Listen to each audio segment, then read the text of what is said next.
Hi, I'm Denise. And I'm Julia. Today we're going to teach you some basic self-defense. Let's get started.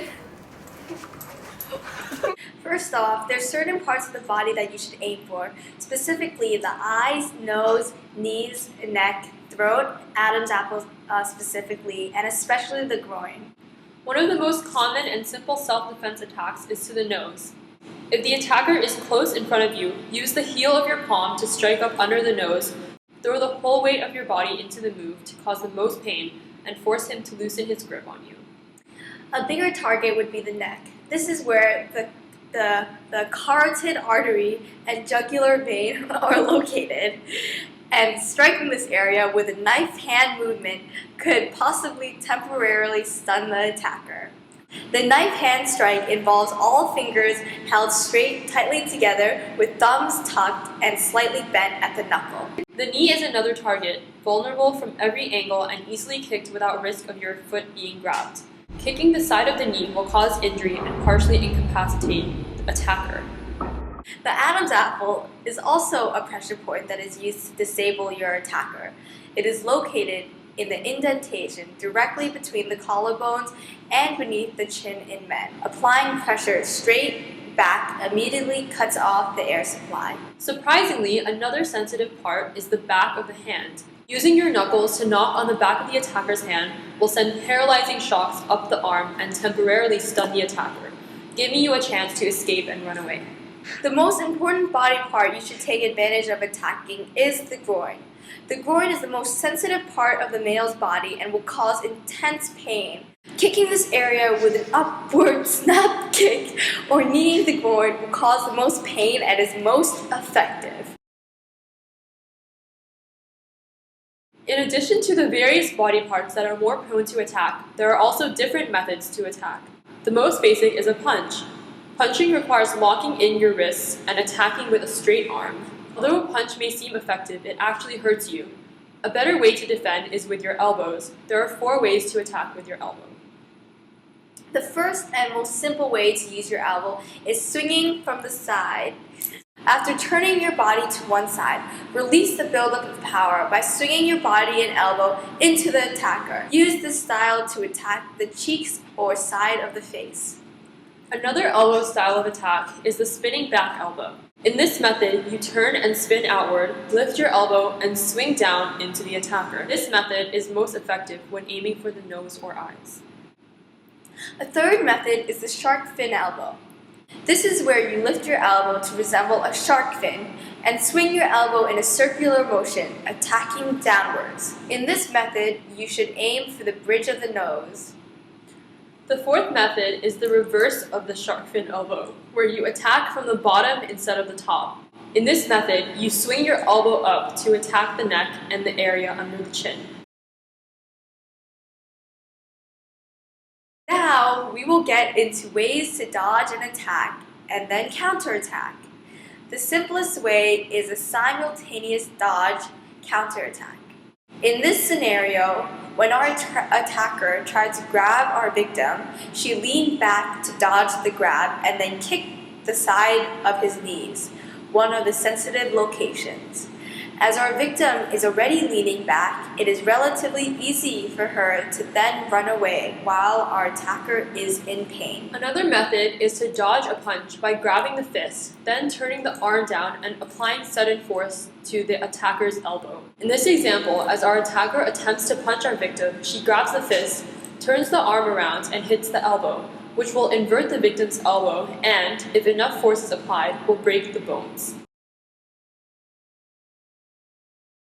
If someone is grabbing onto your wrist, there are 2 ways to escape the grip. One is more aggressive and involves an attack, and the other is a more passive escape.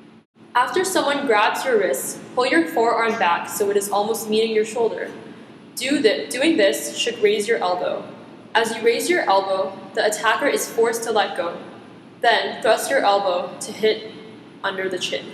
The other method to escape a wrist grip is to pull your hand up, thus breaking the force between the attacker's thumb and other fingers.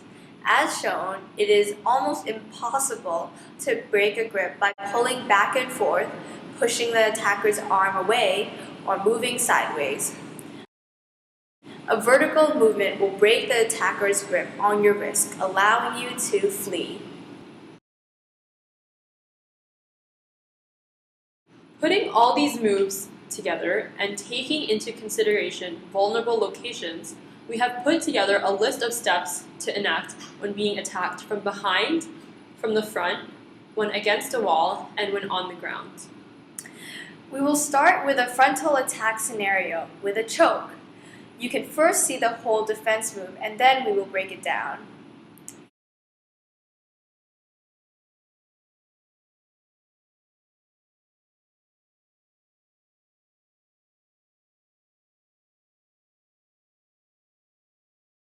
In a choke, the first step is to cut off the force being applied to your neck.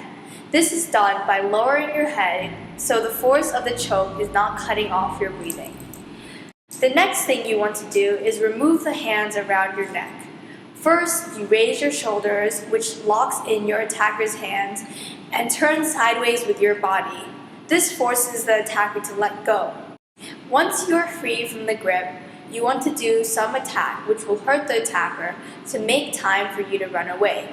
One way to do this is to side elbow the attacker's head and then kick the groin. So in short, the sequence is head down, shoulders up, turn body, elbow, and kick.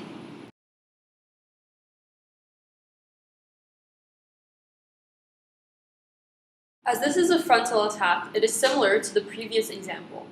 The only different step is to kick the knee instead of the groin, pushing the attacker away and creating space and time to run away.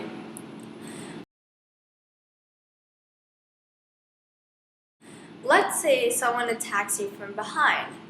This is the whole move, and we will break it down later.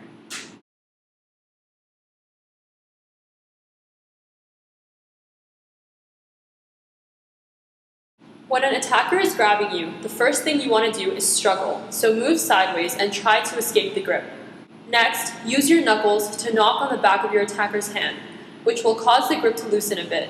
It is hard to escape the grip all at once, but if you target one finger, especially the pinky, it makes the process much easier. In this example, our victim lifted the attacker's pinky and stretched it back, forcing him to let go of the victim. Once the attacker lets go, stomp hard down on their foot. Put your elbow back and turn your forearm down in a fist to hit the groin area. Then turn your body to face the attacker and use a side elbow attack to hit the face. Hopefully, all the attacks mentioned before will prevent this from happening, but just in case you are knocked to the ground, here is one way to defend. If you are on your front and the attacker is above you, always roll into the attacker. You never want to have your back to the attacker as you will not be able to see what he is doing. When you are rolling over, simultaneously use your elbow to attack the chest, which will push the attacker backward. Remember, the main purpose of defending yourself is not primarily to severely injure or kill your attacker, but to disable him for long enough to give yourself time to run away and find safety. If you engage in a fight, you most likely will find that you have put yourself in an inescapable position. You learned a lot from this video. Thank you, and stay safe. Bye!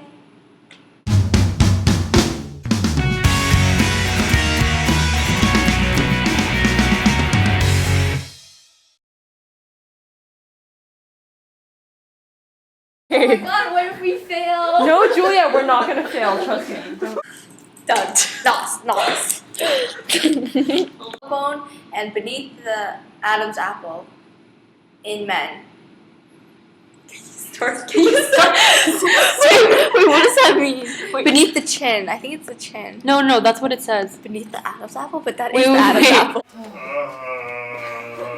We actually might fail. Just punch his chest softly. No, you have to punch the mouth, right? Oh, then punch his mouth softly. Yeah, nice. Okay. Goodness.